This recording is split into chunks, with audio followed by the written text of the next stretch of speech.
पूज्य बाबा के श्री चरणों में प्रणाम निवेदित करता हूँ तथा मंचस्थ साधु समाज महापरिनिर्वाण दिवस के अवसर पर पधारे हुए बड़े सौभाग्यशाली गुरु महाराज के प्यारे भक्तों के चरणों में प्रणाम निवेदित करता हूँ।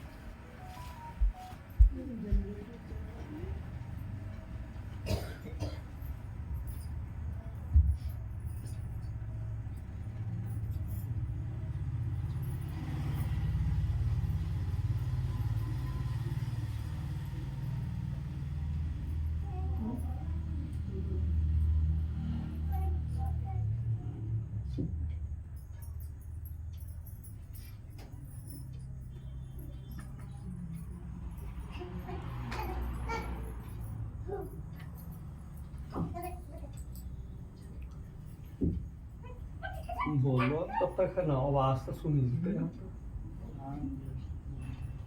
बोलिए प्रेम से श्री सद्गुरु महाराज की जय। अभी हम लोग श्री रामचरितमानस सारस्वतिक से संतों की महिमाओं को सुन रहे थे, संतों के लक्षण को सुन रहे थे। सट विकार जित अनघ अकामा, अचल अकिंचन सुचि सुखधामा। सट विकार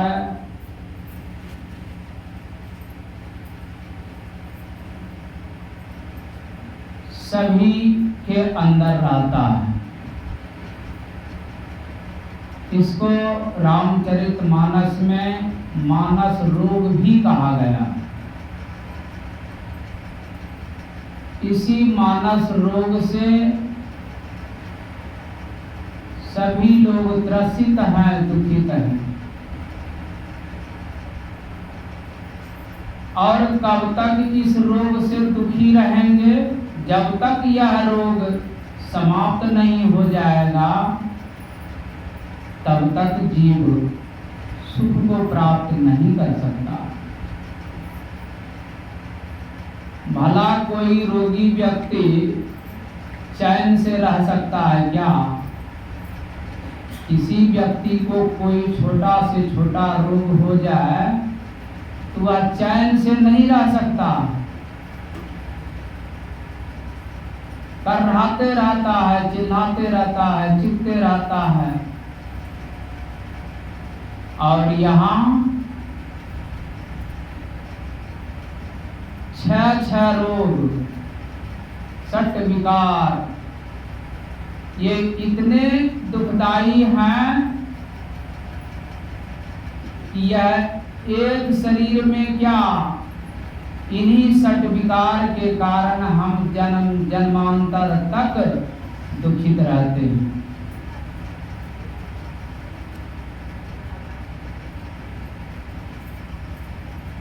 और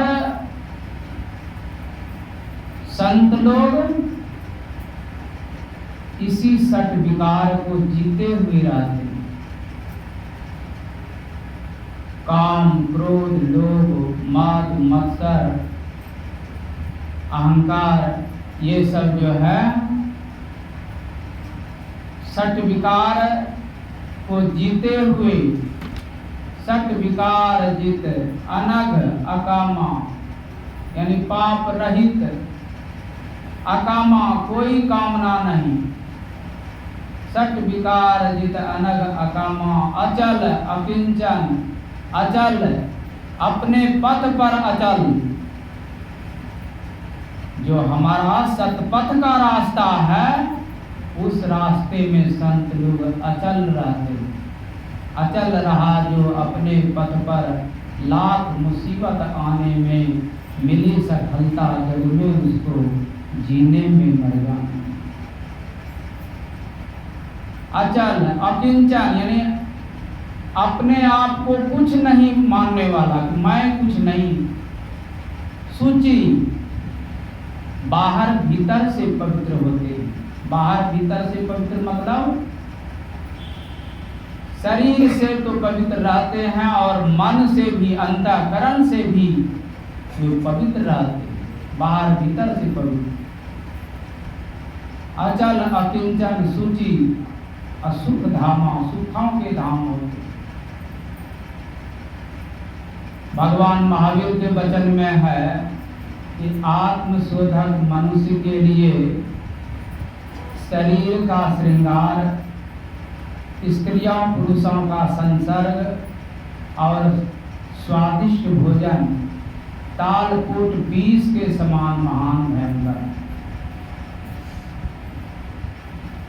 जो संत होते हैं, साधु संत होते हैं, वे इस आत्मा की ही शुद्धता का कार्य करते हैं।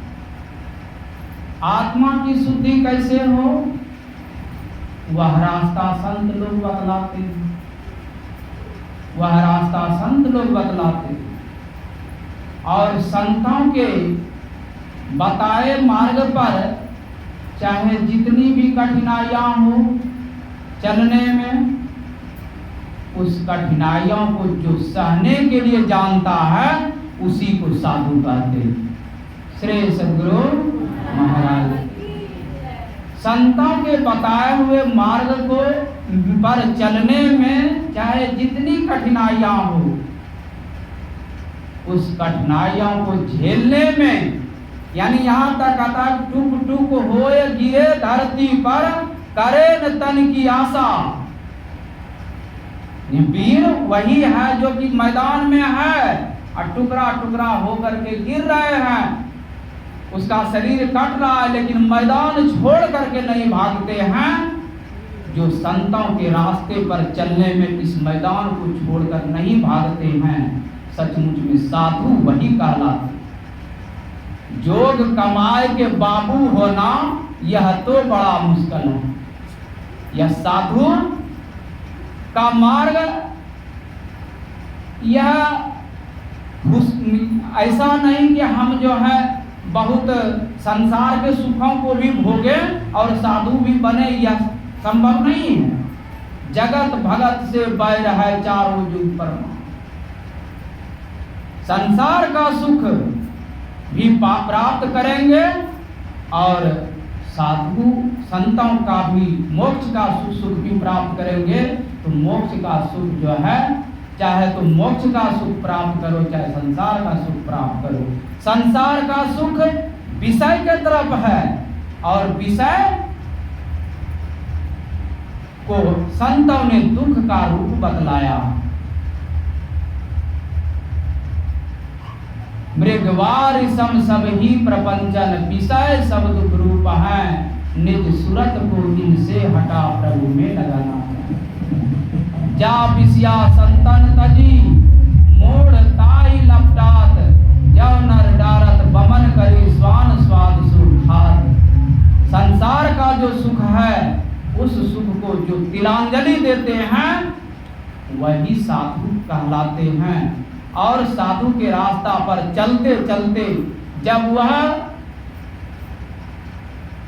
संत कबीर साहब कहते हैं कि हमारा जो यह मन मैला है, तो यह मन का मैल सट विकार कब समाप्त होगा?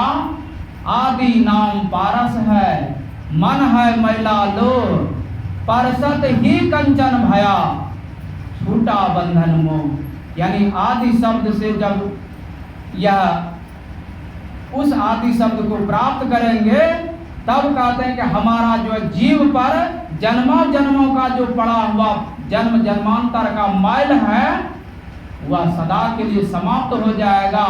और कहते हैं कि वहां जाकर के हम जो है सभी मोह बंधन से छूट जाते हैं। यही बड़ाई शब्द की, जैसे चुंबक भाई, अब बिना शब्द नहीं निस्तरे, केता करे उपाय। ऐसे तत्व को प्राप्त हुए संत कहलाते हैं। तो वे भला क्यों नहीं सट विकार को जीते हुए होंगे? वे क्यों नहीं पवित्र होंगे? वह क्या नहीं कर सकते हैं? वह सब कुछ करने में समर्थ हैं। हमारे गुरु महाराज के पास एक सत्संग प्रेमी आए महर्षि मही आश्रम पाघाट। एक धोती पहने हुए हैं और वही धोती गला में लपेटे हुए गुरु महाराज के पास आते हैं और आकर के उस समय परम पूज्य बाबा भगीरथ जी महाराज थे, उनके पास कहते हैं कि गुरु महाराज से हमें आशीर्वाद दिला दीजिए। तो भगीरथ बाबा कहते हैं कि साहब थोड़ा देर ठहरिए, मौका मिलने पर मैं आशीर्वाद दिला दूंगा। संयोग ऐसा हुआ मौका मिला ही नहीं। देखते समय देखते देखते ऐसा हो गया कि दोपहर का समय हो गया। तब एकाएक गुरु महाराज कहते हैं कि हमें टहलाने के लिए ले चलो, यानी यही बैसाख जेठ की दोपहरिया, और हमें टहलाने के लिए ले चलो। गुरु महाराज कहते हैं व्हील चेयर पर गुरु महाराज को बैठाया गया, टहलाने के लिए ले जा रहे हैं। और जैसे ही टहलाने के लिए निकले तो वह जो सत्संग प्रेमी थे, उनका नाम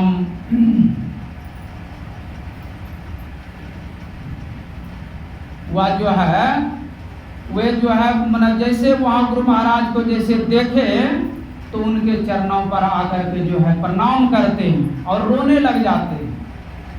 गुरु महाराज कहते हैं कि कौन है, पकड़ो इस साले को। मतलब इस बात को गुरु महाराज कहते हैं कि कौन है, पकड़ो इस साले को। गुरु महाराज के अन्य सेवक उनको पकड़ लेते हैं, इसको बांधो। गुरु महाराज का आदेश होता है, बांधो इसको, रस्सी देखो कहीं है, बांधो इसको। इधर उधर से घूम के आए होंगे गुरु महाराज के शिष्य लोग, रस्सी नहीं है सरकार, तो इनके धोती से ही इनको बांध दो। उनके धोती से ही जो है उनके हाथ पैर को बांध दिया गया और वहीं पर धूप में लेटा दिया गया। धूप में जो नीचे था वह बहुत गर्म था। बैसाख जेठ की महीना में तो कितना गर्म रहता है सड़क, उस वहीं पर लेटा दिया गया। अब फिर गुरु महाराज टहलने के लिए जो है जहाँ जाना था आश्रम में ही चले गए। टहलते टहलते फिर जो है कुछ देर के बाद वापस जब आते हैं और जब वहाँ जहाँ की उनका हाथ पैर बंधा था वहाँ आकर के जो है कहते हैं कि कहाँ है वह आदमी। तो सबों ने कहा कि लेटा हुआ है सरकार, तो इनको खोल दो। जैसे उनको खोला वे प्रणाम करते हैं और उनको गुरु महाराज का आदेश होता है कि तुम यहाँ से सीधे घर चले जाओ। वे सीधे घर चले गए और उसके बाद जब 3-4 दिन के बाद वे आते हैं तो गुरु भगीरथ बाबा से कहने लग जाते हैं कि हमें जो है फांसी की सजा होनी थी, लेकिन उस दिन या थोड़ा सा जो गुरु महाराज ने हमें सजा दिया या थोड़े से सजा में यानी हमारा फांसी की सजा कट गई।